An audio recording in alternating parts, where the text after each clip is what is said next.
Bonjour à tous et bienvenue sur Crypto Signal. Aujourd'hui, on va faire un point sur le marché de l'emploi aux États-Unis qui nous donne des chiffres plutôt encourageants pour les cryptos.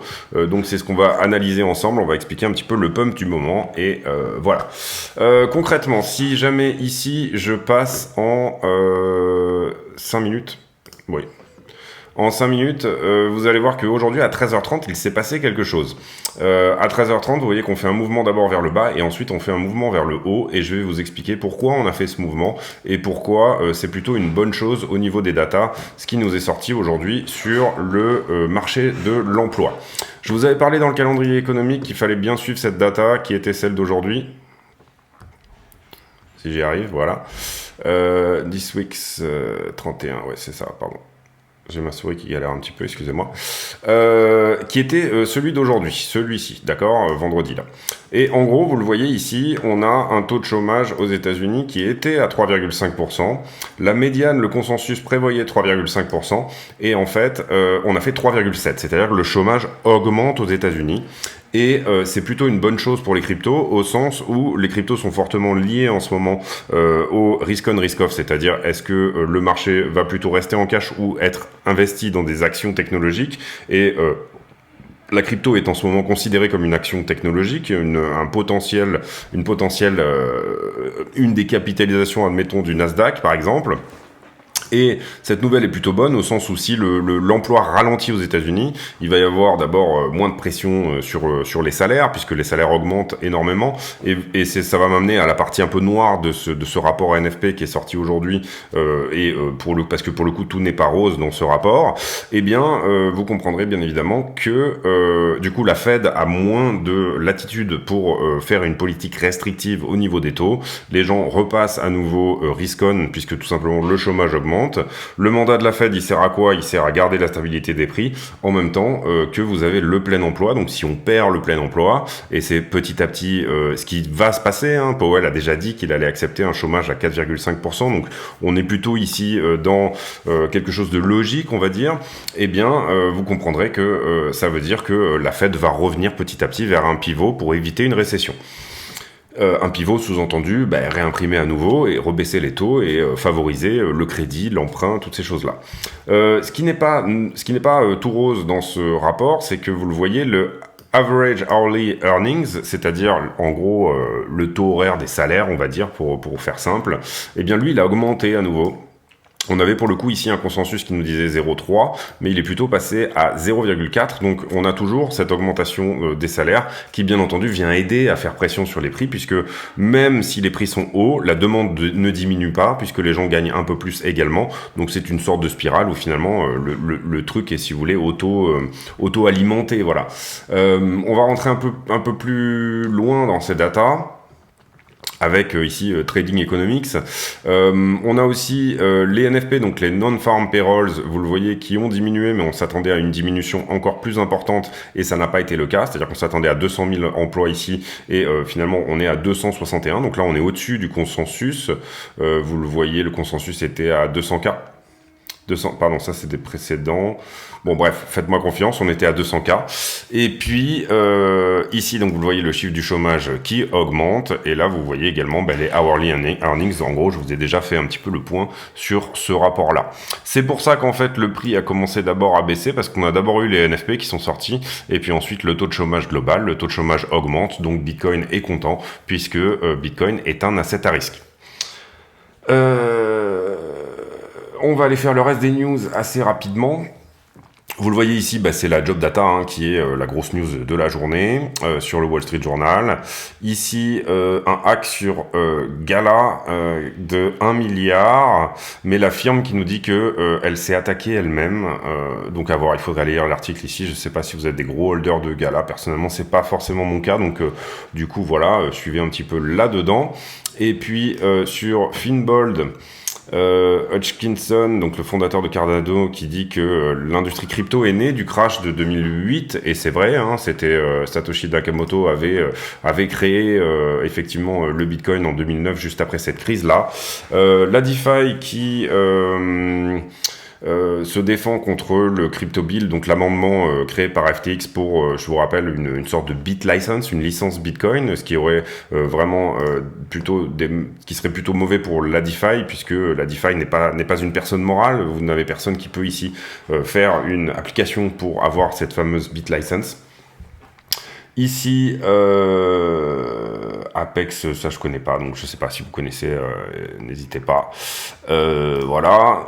Ici, donc le calendrier, ce qu'il faudra suivre la semaine prochaine maintenant, c'est le Consumer Price Index, bien évidemment, et ça sera jeudi à 13h30 également. Pourquoi il faudra le suivre, comment il faudra le suivre plutôt? Eh bien, on a un consensus qui est de quoi ici sur le Consumer Price Index? Il est à 8%, entre 8 et 8,1. Donc, ça veut dire qu'il faut qu'on ait moins que ça si on veut pump, et si jamais on a plus que ça sera pas forcément très bon. Si on a 8,1, 8,2 à nouveau, comme on avait eu la dernière fois, eh bien du coup, ça sera plutôt une news baissière. Pareil sur le core CPI, vous le voyez ici que le forecast est entre 6, il est autour de 6,6, le précédent était à 6,6, donc sur le core CPI, on s'attend à un plateau, c'est-à-dire que pendant un certain temps, la demande va petit à petit augmenter moins, et puis ensuite elle va ralentir. Donc c'est l'idée du core CPI, c'est-à-dire si jamais on a un plateau, c'est plutôt une bonne chose. Si jamais on a une diminution, c'est encore mieux, c'est-à-dire que si on est autour du consensus à 6,5, 6,5, 6,4, ça serait, excusez-moi, vraiment super. Ça veut dire que ce plateau a déjà été trouvé et qu'on est déjà en train de descendre. Donc suivez bien cette news pour jeudi prochain, dans 6 jours. Voilà pour les news. Je pense qu'on, vous voyez, ça nous parle encore ici à nouveau des news autour de l'emploi. Je pense qu'on a fait le tour sur les news. On va désormais faire le sentiment. Combien on a liquidé? On a liquidé 240 millions aujourd'hui. Donc c'est principalement, vous le voyez, et du long et du short. On a liquidé un peu dans les deux sens, donc ça c'est plutôt pas mal. 100 millions de liquidés sur Ethereum, c'est-à-dire à peu près quasiment 3 fois plus que BTC.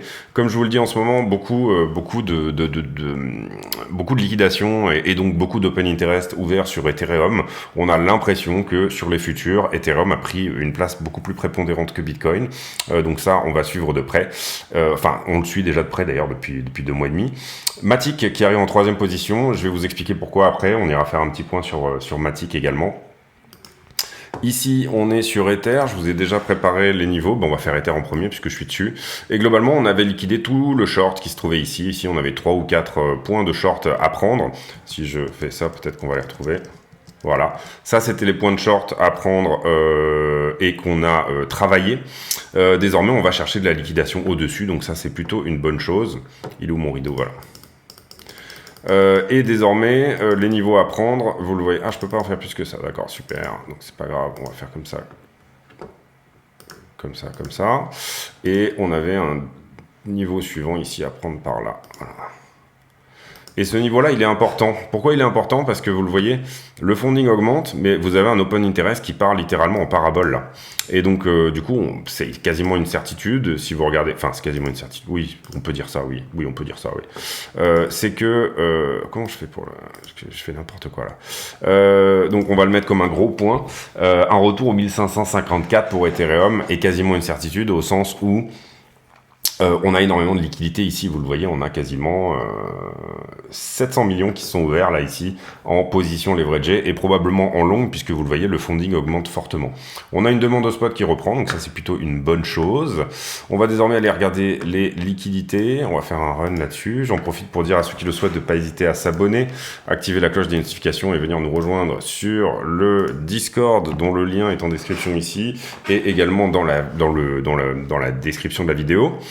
N'hésitez pas à aller voir le TikTok aussi, le temps que ça charge, j'en profite pour meubler. N'hésitez pas à aller voir le TikTok sur lequel j'ai tendance à réagir parce que c'est beaucoup plus facile de poster sur TikTok. Du coup maintenant je réagis vraiment à des news tout de suite, donc je fais en même temps que la news sort, en fait je fais une petite vidéo de 1 ou 2 minutes. Donc voilà, je pense que c'est relativement intéressant. Puis il y a pas mal de points chartistes aussi, donc TikTok c'est vraiment purement de l'analyse technique. Je sais pas pourquoi il veut pas charger là. On va regarder si Ethereum a chargé, non. On a juste la heatmap en 7 jours. Bon, ok, on va regarder ça. Vous voyez, qu'est-ce qu'on fait là? concrètement, vous voyez qu'on perce toute cette grosse matière jaune qu'on avait à venir prendre, et on en parlait depuis désormais plusieurs jours, à venir prendre jusqu'au 21 600 globalement. Globalement, on a percé le dur. Là, vous voyez tout ce qui s'est créé d'ailleurs depuis hier en short, ce qui s'était créé juste après le CPI, hein, d'ailleurs juste après le FOMC, pardon. Et ben là, en fait, on est en train d'aller le nettoyer. Est-ce que ça veut dire qu'on va aller après chercher les 19, sous les 19, autour des 19,4? Pour moi, oui. Pour moi, tout ça, c'est des mouvements de liquidation qui vont dans les deux sens. Je suis pas tout à fait sûr, sauf si vraiment on a ici les shorts qui se réveillent plutôt dans ces zones-là. On a beaucoup plus de gens qui se réveillent ici dans ces zones. Et vous voyez que ça se densifie hein, également depuis le CPI. Le CPI, ça s'est densifié. J'ai fait la vidéo hier J'ai fait la vidéo au moment du CPI en disant cette news est très mauvaise. Ensuite, j'ai refait une vidéo hier en regardant et en disant il y a énormément de shorts qui s'ouvrent, donc ça pourrait donner ici un squeeze plutôt dans l'autre sens. Enfin, en tout cas, le sentiment est plutôt en train de s'inverser suite à ce FOMC. Et donc, du coup, suite à ce FOMC, on a potentiellement ici, en tout cas, de la liquidité à venir prendre en haut. Vous voyez que c'est ce que fait le prix. C'est pas nécessairement quelque chose auquel on pourrait s'attendre comme ça tout de suite, mais c'est tout à fait logique quand on rentre, bien évidemment, dans le détail. Là, j'aimerais bien qu'il charge au bout d'un moment quand même. Il a du mal. Il a du mal à iBlock aujourd'hui. On va essayer de faire ça.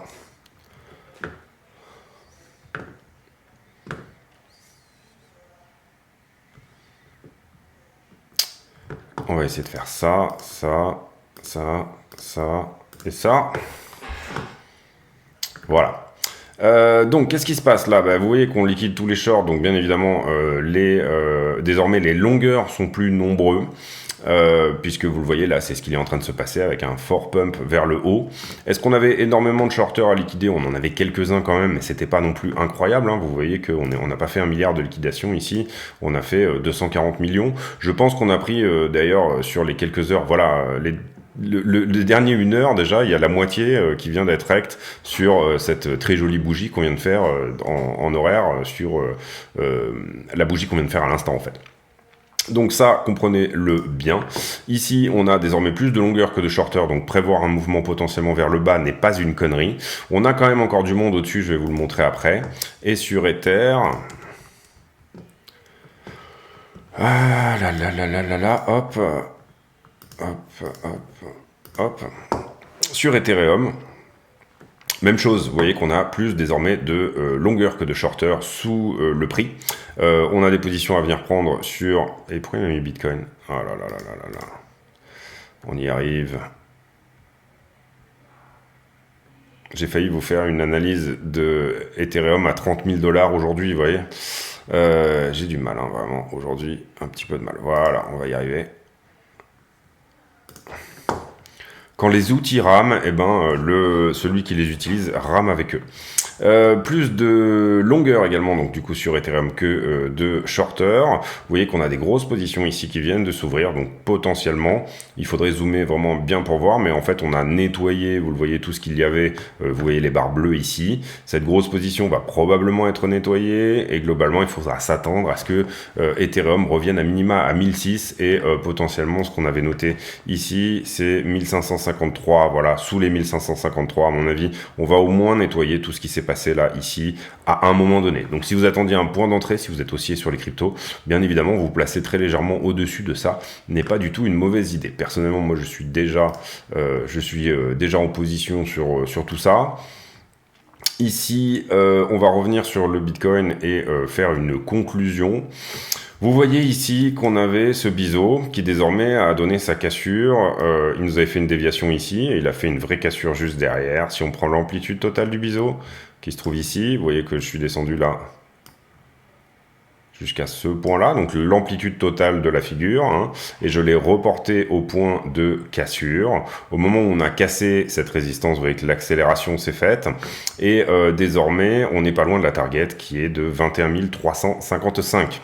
On avait ce biseau là également qui avait cassé et qui a lui sa target au 21 534. Est-ce qu'on est dans la zone où ça s'arrête ou pas? Je pense pas, je pense que ça va continuer encore un petit peu. Ensuite, si on regarde la structure un peu plus dans son ensemble, C'est-à-dire qu'on sort du 5 minutes et on va aller voir le 6 heures, voilà, par exemple. Si on regarde la structure, je regarde à combien j'en suis au niveau de la vidéo. J'aimerais pas vous servir une vidéo trop longue, encore une fois. Si on regarde l'ensemble de la figure, pour moi, ce qui est très important, c'est de dépasser les 23 ici. Et on est toujours dans le même, la même optique, qui est que là, ça va nous donner probablement une flat régulière. Et puis le prix va se retourner, c'est-à-dire qu'autour ici des 25-26, je ne sais pas quelle sera la news, je ne sais pas comment ça va se mettre en place, mais potentiellement, on ne fait pas ici de la prévision de prix, mais on est plutôt ici voilà, dans une hypothèse et on joue un scénario et du coup on a des points d'invalidation extrêmement binaires. Donc du coup comprenez ici que je n'essaie pas de vous prédire ce que va faire le prix, mais je vous donne un scénario d'investissement. Donc si jamais on donne ici cette flat, vous voyez que ici j'ai deux droites qui se coupent, mais j'ai également une target de biseau, c'est ça dont je voulais vous parler, voilà, c'est pour ça que je vous parle de cette flat. J'ai également une target de biseau qui est plus grand, lui, qui est ce biseau là, ici. Biseau, quand je dis biseau, je parle de biseau en élargissement, pardon, excusez-moi, j'ai pris la mauvaise, qui est ici, vous voyez, la verte quoi en gros. Je parle de biseau en élargissement, hein, un vrai biseau ça serait comme ça. Biseau en élargissement, et du coup ici on l'a cassé, d'accord, et si on prend la target exactement de la même manière que ce que je vous ai montré tout à l'heure, eh bien on aurait potentiellement ici une target autour des 26 770. Donc pour le moment, le plan se déroule très bien. Mauvaise news effectivement avec le FOMC, mais qui a plus ou moins été, on va dire, relativement neutre sur Bitcoin quand même. Moi, je m'attendais vraiment plus à ce qu'on vienne pousser ici vers une flat étendue. Vous voyez que désormais, on peut plus ou moins l'invalider, puisque là, on a vraiment cette correction. Ça serait vraiment extrêmement... alors, à moins qu'on fasse également ici une flat dans la flat, enfin une flat étendue dans une flat étendue, mais je pense pas que ça soit le cas, sincèrement. Pour moi, on est plutôt ici en train de casser haussier, donc cette correction-là descendante, elle est potentiellement finie, et désormais, on va aller sur quelque chose de potentiellement plus impulsif. Est-ce que le fait qu'on puisse être aux 26 000 $ d'ici le 12 novembre ou dans ces eaux-là peut tenir?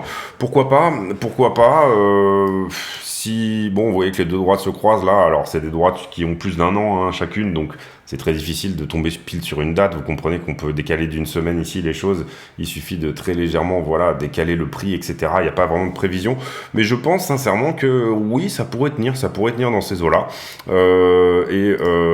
Voilà, parce que là, on est effectivement sur un moment où on a quelque chose d'impulsif qui est potentiellement en train de se passer. Je vous ai fait ça. On va vite fait aller regarder le momentum. Momentum, vous voyez qu'en daily, on a, si on clôture hein, sur les niveaux actuels, alors on va se mettre en daily, ce sera peut-être mieux pour... Eh bien, on a pété une vieille trend, hop, qui est là.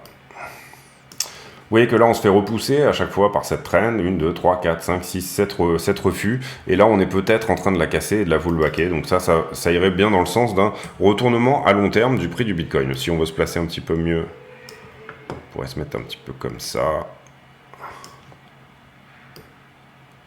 Voilà, là, c'est un petit peu plus propre.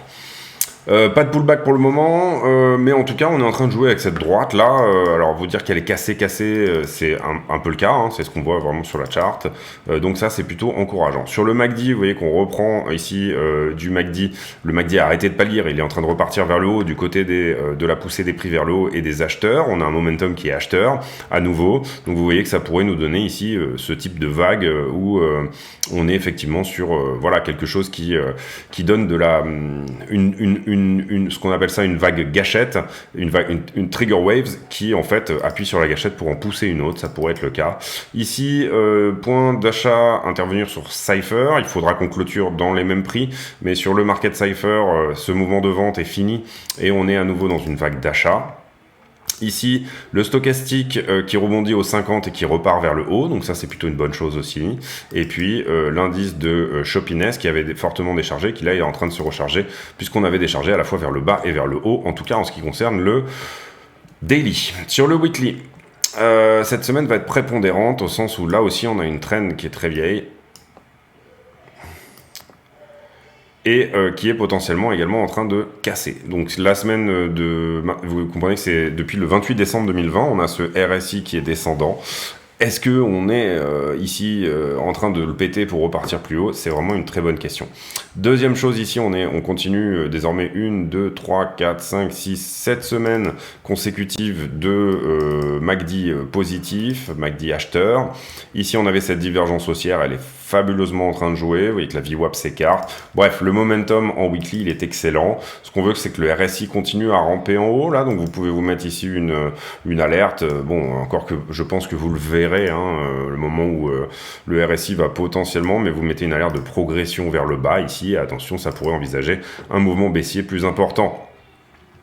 Également ici, le shop qui se décharge. Vous le voyez, l'indice de volatilité à venir sur les marchés qui est en train de se décharger. On va faire un petit point sur Matic puisque je vous l'ai promis pendant la vidéo et puis on va clôturer cette vidéo. Alors Matic pour moi ça vaut également même analyse sur on va prendre ici une charte un peu plus propre.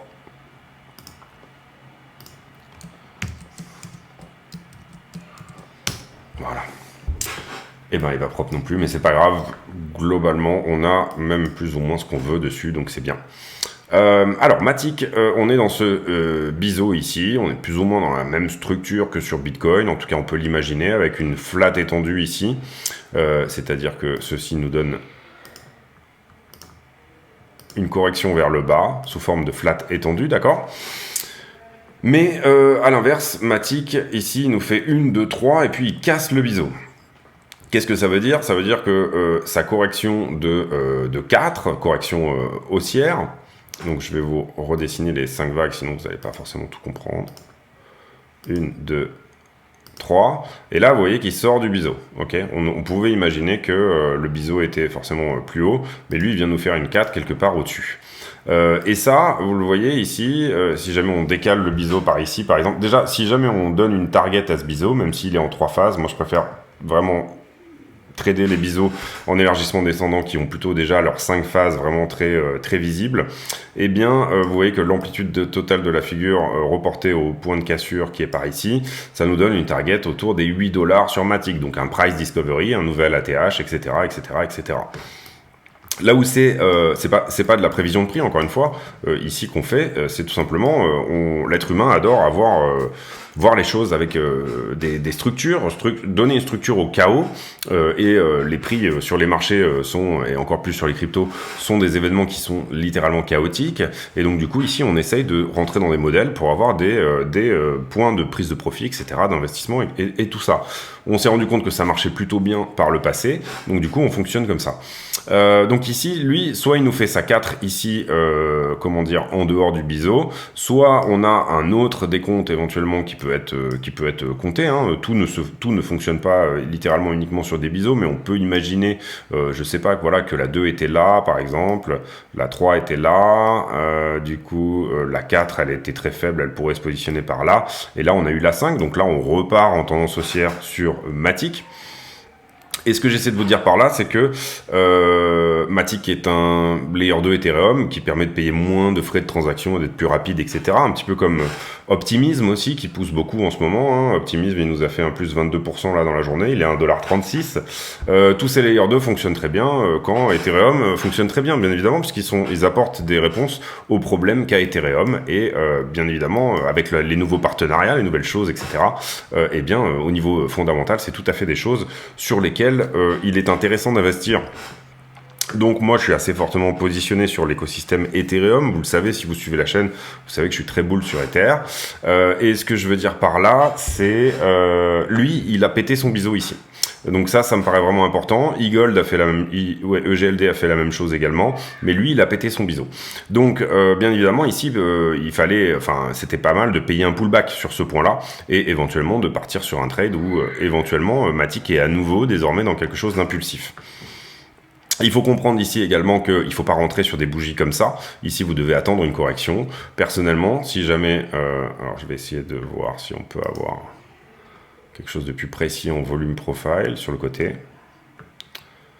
Pas vraiment. On va zoomer un petit peu. Du coup, on va être obligé de prendre que cette partie-là. Voilà. pour pas vous faire une vidéo trop longue. Vous voyez ici, voilà, il y a peu dans cette zone ici, il y a assez peu de business qui a été fait. Donc entre les 1$ et les 1,40$, depuis qu'on est baissier sur Matic, on les a traversés assez facilement et on a assez peu latéralisé dans cette zone. Donc personnellement, comment dire, si vous voulez rentrer sur Matic, moi ce que j'aurais tendance à payer, c'est une correction au 0,93, 0,90. Si jamais vous regardez la structure plus dans un ensemble un peu plus comment dire, plus resserré, voilà, c'est ça que je veux dire, j'ai du mal aujourd'hui vraiment. Et bien du coup, vous allez voir que là par exemple, tout ceci a un petit peu une tête parallèle. Vous pourriez par exemple dire, ici en tout cas, a priori, on va avoir un support par exemple. Je sais pas si ça tombe sur les mêmes zones de prix, mais voilà, il se passe dans ces eaux-là. Donc ici, c'est plutôt les 0,94. Peut-être que si on revient tester ce support, eh bien, il agira comme un support, puisque désormais, avant c'était une résistance, désormais il pourrait se transformer en support. Donc voilà, payer les 0,90, ça peut être intéressant. Tous ces assets qui partent assez fort, une journée assez forte ou 2 jours assez forts, il y a un moment où ils ont également une correction assez forte, puisque les gens prennent profit et c'est normal. C'est ça que je vais vous expliquer en fait juste dans la vidéo, c'est juste de pas rentrer sur des trucs qui partent comme ça sur des plus 30% par jour, ou en tout cas de rentrer quand ils sont à plus 5, mais de pas forcément ici être à l'entrée sur des choses comme ça, parce que c'est là que vous êtes retardataire et donc du coup vous allez vous faire rect.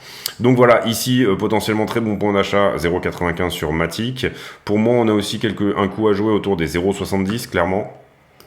Il a de bonnes chances à un moment d'y retourner, mais là dans l'immédiat il a des bonnes chances d'aller voir les 1,30$, 40$. Vous le voyez ici là au niveau du volume profile, donc il faut pas forcément rentrer là-dessus en se disant que vous allez prendre 30% en levier ou je ne sais quoi et qu'il va forcément aller au 1,40$, mais ce qu'on voit ici en tout cas dans le volume profile, c'est que c'est vraiment quelque chose de très probable. Dans l'immédiat, la cassure de ce biseau est en train de nous dire que potentiellement, vous comprenez que ça peut faire des pullbacks aussi. Vous voyez, par exemple, ici, il a cassé, il a rebondi 2 fois dessus, et là, il est en train de partir dans l'autre sens. Il peut très bien revenir au contact du biseau sans forcément le réintégrer. Donc, ce que je veux dire par là, c'est que ça ne veut pas dire que Matic ne verra plus jamais, par exemple, les 50 cents. Tout à fait possible sur Matic à un moment donné qu'on ait une correction dans ces eaux-là. Voilà, si j'avais moi personnellement par exemple, j'en ai déjà du Matic, hein, j'en ai déjà pas mal, mais si j'avais 3 ordres d'achat à mettre sur Matic, je les mettrais à peu près dans ces eaux-là. Voilà, c'est ce que je ferais instant T, c'est-à-dire une première entrée à 0,95, une deuxième entrée à 0,68 et une troisième entrée à 0,49. Et puis à partir de là, vous voyez ce qui se passe. Bien évidemment qu'on peut aller plus bas que les 0,31 si le prix se retourne ici et que ça nous dévoile une structure plus importante derrière. Mais là, vous comprenez que ce que je vous dis de potentiellement ici payer, c'est déjà la cassure de ce biseau-là qui est relativement intéressante. Voilà, comme je vous le dis, on a la même chose sur Optimism. On a pas mal d'alt qui ont fait leur poussée là. C'est tout à fait normal, c'est la crypto. Vous le voyez là, plus 10. Bon, c'est pas énorme, mais ceux qui ont vraiment très fortement poussé, je crois que Band aussi a énormément poussé. Bon voilà, c'est normal hein, que vous ayez ici des assets qui des fois prennent 40, 50, 100% dans la journée. C'est tout à fait normal, c'est les cryptos. Donc voilà, c'était mon point sur Matic parce que je suis assez attaché à cet asset. C'est vraiment un asset qui m'a beaucoup apporté l'année dernière, enfin dans les 2 dernières années. Donc du coup, j'ai vraiment un attachement assez propre à Matic. Et donc du coup, je voulais vous faire ce petit point-là de pourquoi Matic pousse et comment il pourrait pousser et comment vous auriez pu voir en amont que Matic allait pousser. J'avais fait d'ailleurs une lecture de trade, enfin j'avais proposé une lecture de trade justement pour aller au 1,40$ sur Blabla Trade dans le Discord. Donc voilà, c'est des choses qui sont quand même assez visibles et ce type de cassure de biseau se paye bien évidemment. Je vous laisse là-dessus. J'espère que cette vidéo vous a plu. Si c'est le cas, n'hésitez pas. On a fait du coup presque 10 minutes sur Matic, mais il y avait un petit peu de tout dedans, vous l'aurez compris. J'aime pas trop avoir un ton professoral, mais des fois, je me sens obligé quand même de le faire un tout petit peu, à minima pour vous, enfin pour les vraiment nouveaux, voilà, qui retombent pas dans les mêmes panneaux que ce que nous on a pu faire quand on a débuté, voilà, tout simplement. On a fait le tour, donc du coup n'hésitez pas à vous abonner, activer la cloche des notifications, venir nous rejoindre sur le Discord dont le lien est en description de la vidéo. Et si jamais la vidéo vous a plu, laissez un like, un commentaire d'encouragement, toutes ces choses-là, ça fait toujours plaisir. Le like ça prend vraiment 2 secondes et pour le coup, voilà, c'est un peu moins selfish que juste je prends ce que j'ai à prendre, je regarde et puis c'est tout. Ensuite, j'ai pour habitude de demander un commentaire à la con en fin de vidéo, c'est-à-dire un commentaire qui n'a rien à voir avec le prix du Bitcoin. Le commentaire du jour sera: est-ce que si je vous paye un billet d'avion là tout de suite, dans quel pays vous décideriez d'aller, quelle que soit l'étendue, etc. Quel est le pays que vous souhaitez le plus visiter en ce moment? Je vous laisse là-dessus. Je vous souhaite à tous une très bonne journée. On se retrouve demain pour une nouvelle météo sur le BTC. À bientôt.